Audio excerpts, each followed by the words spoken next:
Yurtimizda 21 aprel kunidan O'zbekiston Respublikasi Prezidenti administratsiyasi huzuridagi Axborot va ommaviy kommunikatsiyalar agentligi, O'zbekiston Yozuvchilar uyushmasi, Respublika Ma'naviyat va ma'rifat markazi, Xalq ta'limi vazirligi, Yoshlar ishlari agentligi va boshqa tashkilotlar bilan hamkorlikda O'zbekiston kitobxonlar yurti shiori ostidagi 5-Respublika kitobxonlik haftaligi o'tkazilmoqda. Uning doirasida Olmaliq shahar axborot kutubxona markazida korxona, tashkilot va ta'lim muassasalari ishtirokida qator ma'naviy ma'rifiy tadbirlar bo'lib o'tdi. 21 aprel kuni Kitobxon yoshlar yurt kelajagi mavzusida tashkil etilgan tadbirda 22-umumta'lim maktabining o'quvchi yoshlari ishtirok etishdi. Unda kitobning inson qalbida vatanga muhabbat, yurtga sadoqat, odamlarda mehr-oqibat kabi tuyg'ularni kamol toptirishdagi o'rni haqida so'z yuritilib, kitob o'qigan kishining ma'naviyati yuksalib, dunyoqarashi kengayishi haqida alohida to'xtalib o'tildi. Maktab o'quvchilari kitobni madh etuvchi she'rlar, hikmatli so'zlar, sahna ko'rinishi va kuy-qo'shiqlar ijro etishdi.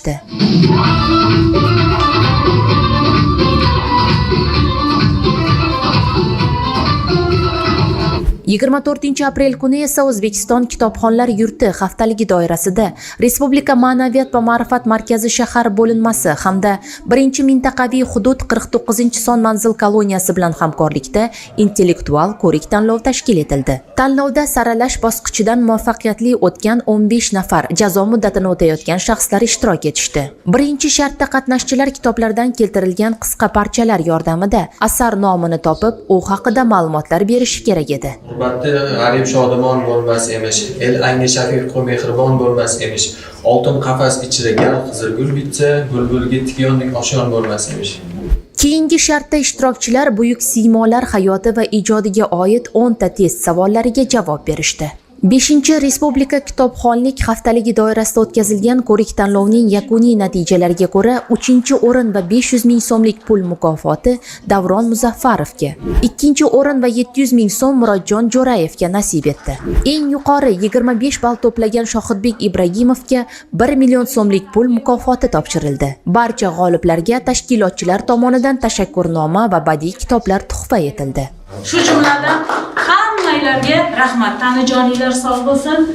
27 aprelga qadar davom etadigan haftalik dasturidan yangi kitoblar taqdimoti, kitob savdosi ko'rgazma yarmarkalari, turli aksiya va viktorinalar, mahorat darslari, shoir va yozuvchilar bilan uchrashuvlar hamda boshqa ma'naviy ma'rifiy tadbirlar o'rin olgan. Koloniyada jazo muddatini o'tayotgan mahkumlar o'rtasida kitobxonlik tanlovini o'tkazdik. Bu tanlovda 3 ta kitobxonni aniqlab oldik. Birinchi bosqichdan o'tib, ikkinchi bosqichga, ya'ni mintaqalar o'rtasida bo'ladigan ko'rik tanlovga buyog'iga endi tayyorgarlik ko'ramiz. Xudo xolisa, birinchi o'rinlarni egallaymiz deb umid qilaman. Kitob inson ruhiyatiga, tafakkuriga va kelajakdagi hayotiga bevosita ta'sir etuvchi kuchli vosita. Bilib-bilmay jinoyat sodir etgan shaxslarni jamiyatga qayta ijtimoiylashtirish, ularni to'g'ri yo'lga boshlashda ham kitob mutolaasi juda muhim ahamiyatga ega. Zero ilmga oshno bo'lgan qalbda yomonlik, egri fikrlar, qahru g'azab tuyg'ulari bo'lmaydi.